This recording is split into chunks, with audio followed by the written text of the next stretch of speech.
All right, Rick, Utah mule deer. Maybe sit down. Utah muleys. Yeah, be comfortable. Chip. Make sure my string ain't or my wire isn't showing, Chip.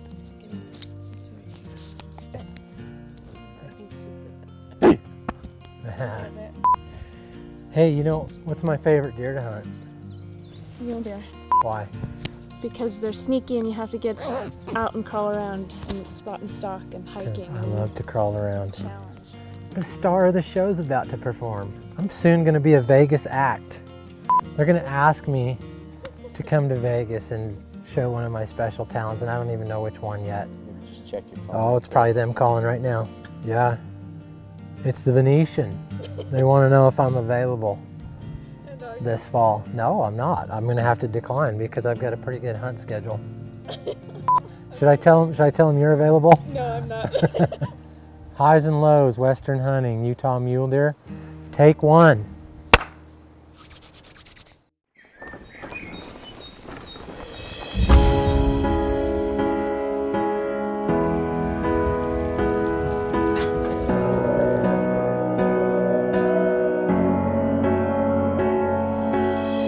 Our life is but a dream, or somewhere in between, not from some movie scene.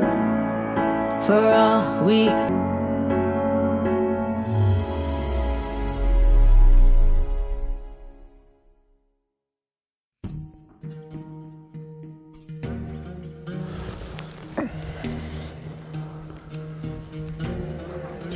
Lazy ear. He's a toad. That's the same deer from last year, you guys. Is it? Yeah.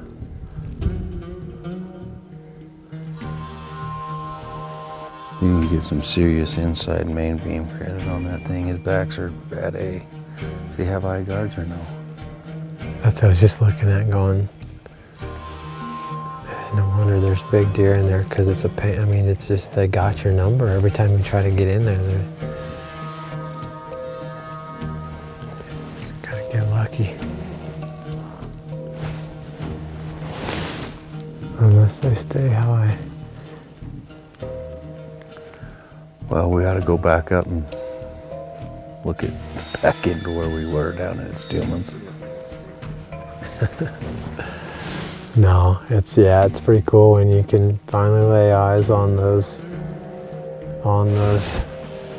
big ones that these guys have been seeing and scouting all summer, and then another big one pops out and another one, and it's like, where do they come from? But this is where they live.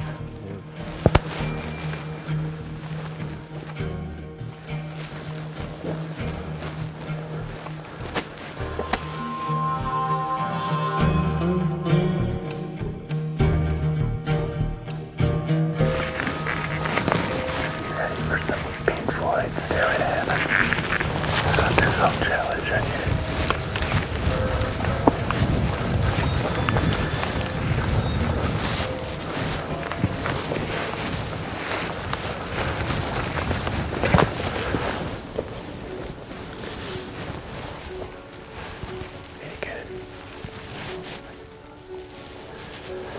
Right here, the two dead behind, or the two dead trees. Okay, come back to the right.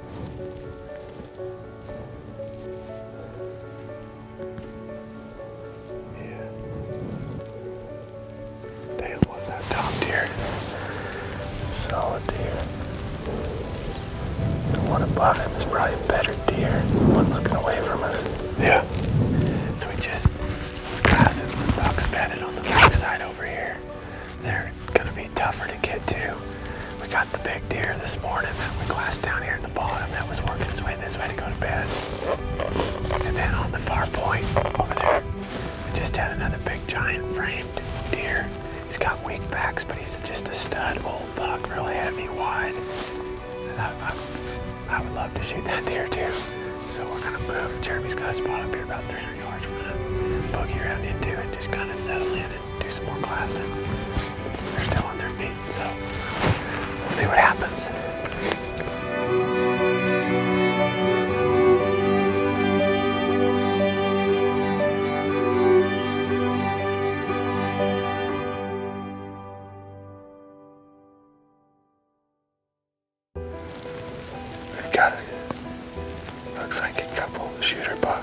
this avalanche chute. There's another one out in front of him. You see that one? Yeah, just barely noticed him. Yeah, good eye guards too. I'd shoot that deer all day long. It's gorgeous. And the double white throat pads to boot. Yeah. Just a little bonus he threw in there for you. That's some great video right now, though. Oh, yeah.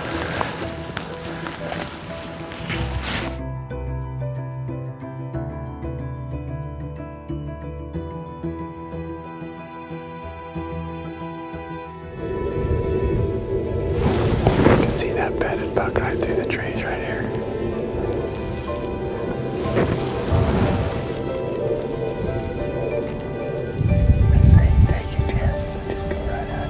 Try him.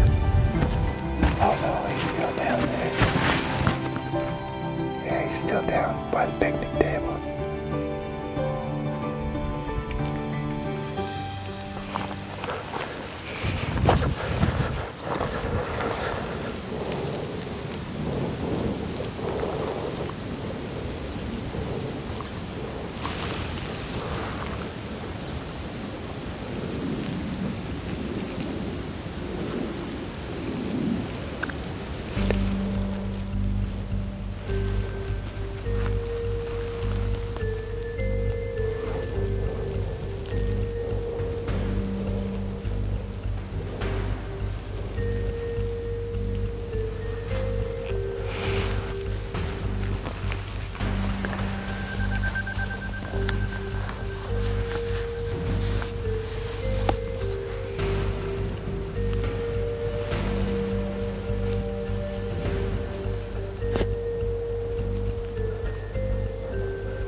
No, right here. When he was in the hole, you were too low.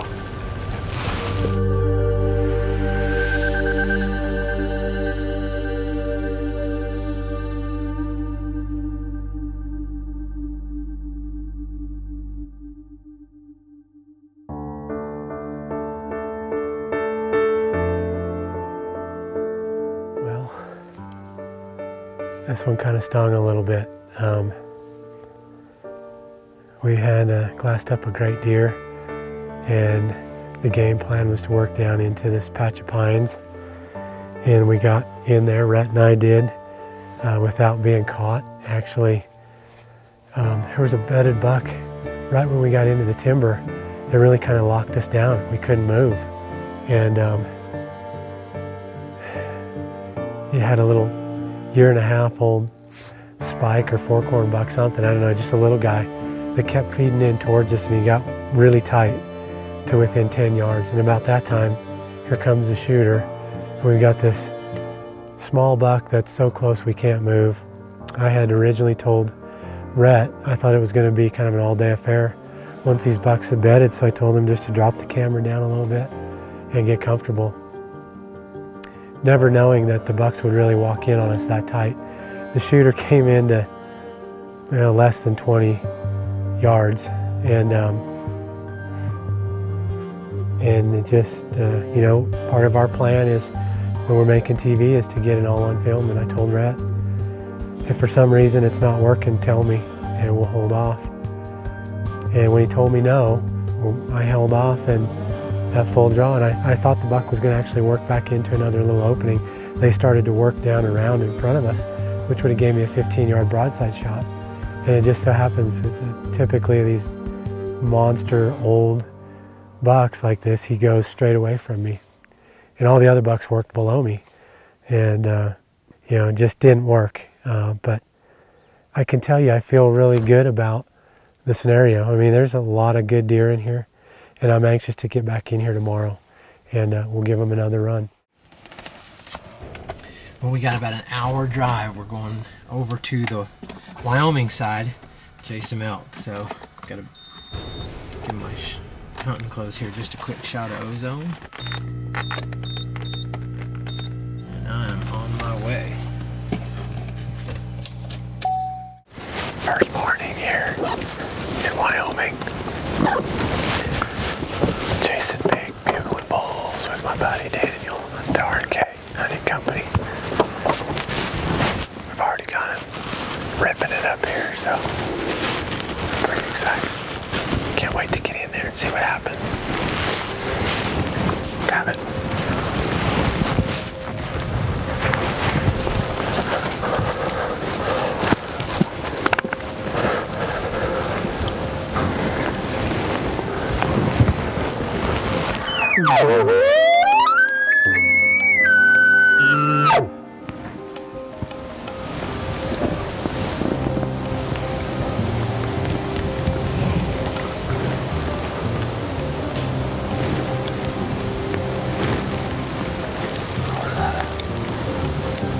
Stick break. Stick break or bugle. Stick break, yeah, that's her.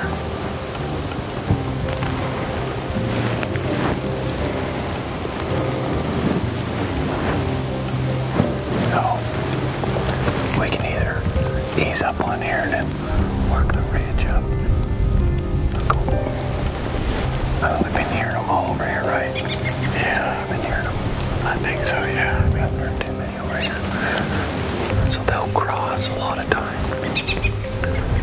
But this whole flat, we can work the bottom. I just wouldn't be surprised if they still aimed some down in the bottom of the cage. Right. If we got on that ridge, we might be able to hear a little more.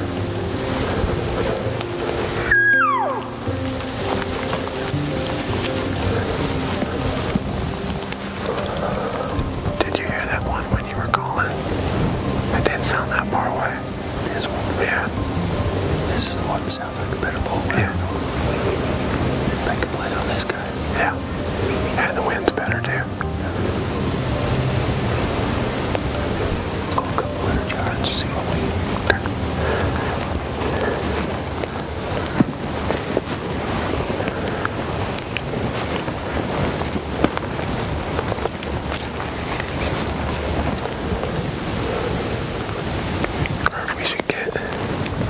We should go up on the other side of that down tree. And you stayed here. Or something. Maybe he's gonna get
up when he ripped that bugle here that last time. Well, the one before the last time, and I moved up, and I saw him coming through the timber, just, you know, bugling, seeing his breath. He's all backlit by the sunlight and stuff. I mean, it's just this pretty. That's why you come out here. Yeah. Those are the moments that you just kind of burns in the back of your mind, and as a hunter, that's what you always think about, is that moment. Man, it worked out good this morning. We had a moment, didn't we? Yeah, we did. I'm glad we didn't push him. We played it safe, but boy, we sure didn't need to. He went right down, didn't he? Yeah, he did. Well, Jules is going to be pumped. Yeah, you better call her and let her know we got him.